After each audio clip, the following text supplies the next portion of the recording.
All right, man. Listen, I don't want to get ahead of myself when I'm talking about Jaron Boost Ennis. I think my boy is a phenomenal talent, and I also believe that his skill set is probably going to be much more superior to anything left at 47 outside of a Bud Crawford. And because the landscape has shifted so much at 47, I don't think the reign of Boots Ennis at 47 is going to garner the type of attention that I believe his particular skill set deserves. So with that being said, I don't think it's far fetched for Boots to explore 54.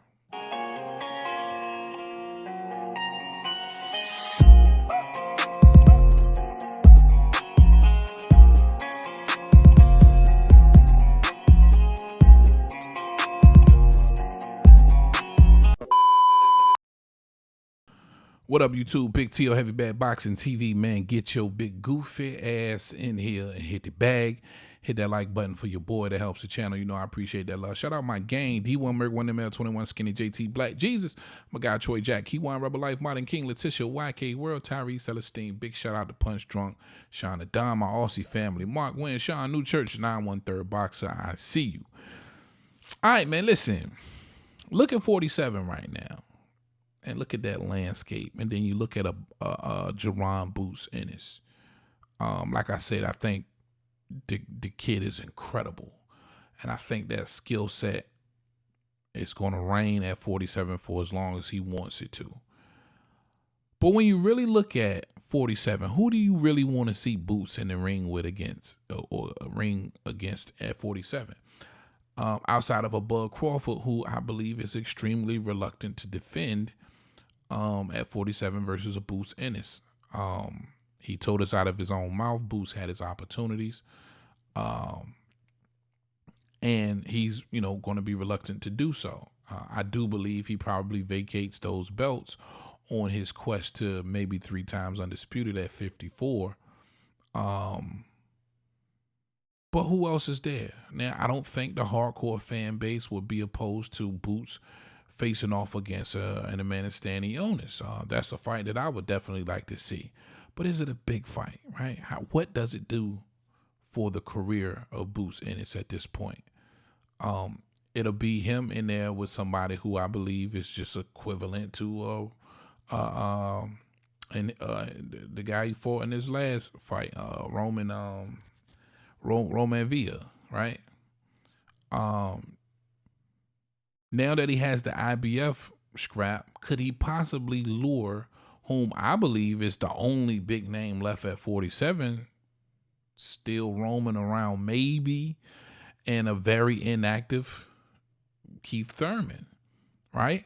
I always felt like it would look good for the resume of a Jaron Ennis to have the scalp of a Keith Thurman. But what would it take to even get Keith Thurman in the ring now with a Jaron Boost Ennis without having to go through, a tune-up fight first, right? This is somebody who hadn't fought since, I believe it was February of 2022. He's been out of the ring almost a whole nother 2 years. So, and then you think about a Virgil Ortiz. Now, this was somebody who's got the, what is he, 20-0 with the perfect knockout ratio, 20-0, 20 wins by knockout. We were building that Virgil Ortiz and that Jaron Boost Ennis. That was supposed to be his dance partner at 47. That was supposed to be the future mega clash at 47, the 2 rising stars. But when you look at Virgil Ortiz, because of the rhabdomyolysis bullshit, he's gone. He's at 54, right? And mind you, Boots is a pretty big welterweight. I don't think it would be a problem at all for him to go to 54. And then when you look at the landscape of 54, with better known fighters that he can make potential fights with, it's a plethora, right? When you look at Erickson Lubin or a Sebastian Fundora coming off the Brian Mendoza loss, or a Brian Mendoza coming off the Tim Tszyu loss, or you know, you could still throw Danny in there. Bud and Errol Spencer be at 54. You know, it's just a lot of moving parts going on at 54 where for the just, and I'm only making this video for the sake of Boots' career, right? And I believe Boots is 26, 27 years old, over 30 fights. Now I believe it's the time to try to really make a splash. And I think, you know, it's just way better opposition and bigger names at 54. If you want to go ahead and jump in the mix now, to really help his career. And maybe I'm crazy. I'm always thinking outside of the box, but I don't see a problem with it. And he could always come back to 47 if that's what he wants to do. He could defend down there. But you know, if I'm Jaron in his camp, I'm looking at 54 like, man, this is where it's at. And don't even forget, you know, you got Jermell Charlo. Man, it's just a lot going on at 54. Now, you never know who he would be able to get, but out of those names that I named, he'll be able to get somebody. Somebody would be willing to fight him, and he could start making his name off of some of these cats for sure. All right. Now, what's most likely next for Boots? Probably the Stanley Jonas fight. I think that's the only fight at 47 that really makes sense.